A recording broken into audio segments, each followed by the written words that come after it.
Déjà, ça a été une journée assez magnifique. Le lieu est superbe, marqué d'histoire, chargé d'histoire, puisque on a fait une conférence dans la salle Lumière. Et ce bâtiment a été créé à l'époque de Napoléon, donc une salle Lumière a éclairé nos travaux toute la journée. Je rappelle quand même que c'est la 9e journée mondiale du recyclage qui a démarré ce matin, qui est en train de s'achever. On a eu des moments forts, notamment tout ce qui était tourné autour de la jeunesse, puisque quand Monsieur Baxi a monté la journée mondiale du recyclage avec le BIR, Arnaud Brunel a rappelé, l'idée c'était de faire un éveil à la jeunesse. Et aujourd'hui, on a mis tourner vers la jeunesse toutes les constances que nous croisons tous les jours, la planète de demain, l'environnement de demain, l'énergie de demain, et puis la formation pour nos métiers, quels vont être nos métiers, comment y accéder, comment pouvoir travailler demain dans nos entreprises. Donc on a un peu fait le tour de tous ces sujets-là. Et puis il y a les grandes causes, les grands sujets redondants, qui démarrent pas aujourd'hui, qui s'arrêtent pas aujourd'hui. Brice Lalonde l'a fortement rappelé, et ça a été un bonheur pour moi d'entendre ça. Il a dit: le recycleur, c'est l'enchanteur Merlin de nos vies. Voilà, vous avez quelque chose qui ne sert plus à rien, l'enchanteur arrive, pose ses mains dessus, le transforme en quelque chose qui a de la valeur. Valeur pour notre vie, valeur pour notre planète, valeur pour notre environnement.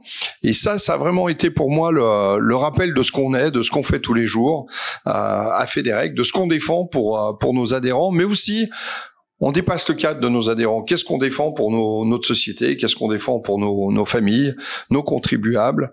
Et je pense que tout ça, en rappelant naturellement qu'il y a plus de mines à ciel ouvertes en France, la seule mine qui reste, c'est la mine du déchet. Donc les déchets manufacturés, les produits manufacturés qui reviennent des quatre coins du monde, principalement d'Asie bien souvent, eh bien ces produits-là représentent une valeur.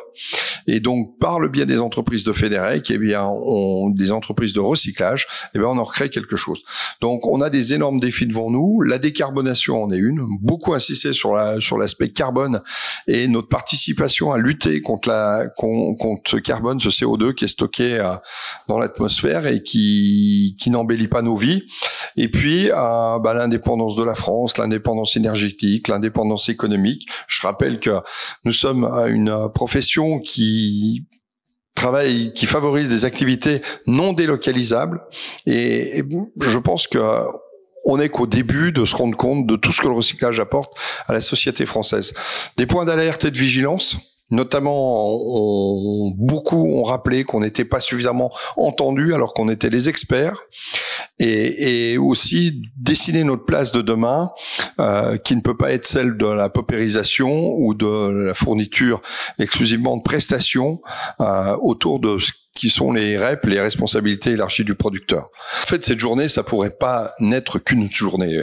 Moi, je me projette un peu. J'ai l'impression, à l'aube de l'élection présidentielle, ça va être une année. Une année basée sur l'économie circulaire, basée sur le recyclage, l'environnement. Et j'allais dire, ça passe par tout un tas d'éléments. La matière première, la propriété de la matière, la liberté d'exporter, favoriser ces emplois non délocalisables. Ça va être aussi l'incorporation des matières premières issues du recyclage dans un système productif qui doit se développer. On parle de la réindustrialisation de la France, et je pense que Fédérec restera au cœur de toutes ces démarches, au cœur de toutes ces négociations. Je rappelle qu'on est membre de tout un tas de choses, tout un tas d'organismes, de la défense de la profession naturellement, mais j'allais presque dire, notre cadre, il dépasse la défense de notre profession. Notre expertise, elle se rapproche plus de la défense de l'intérêt national, de l'intérêt des Français, de l'intérêt des contribuables. Et c'est dans ce sens-là que vous pouvez compter sur Fédérec, sur le conseil d'administration, le bureau exécutif, les permanents, mais aussi sur le président, pour être dans une année de combat, pour que notre environnement, il soit encore un peu meilleur dans une année quand on relancera la 10e édition des MCR.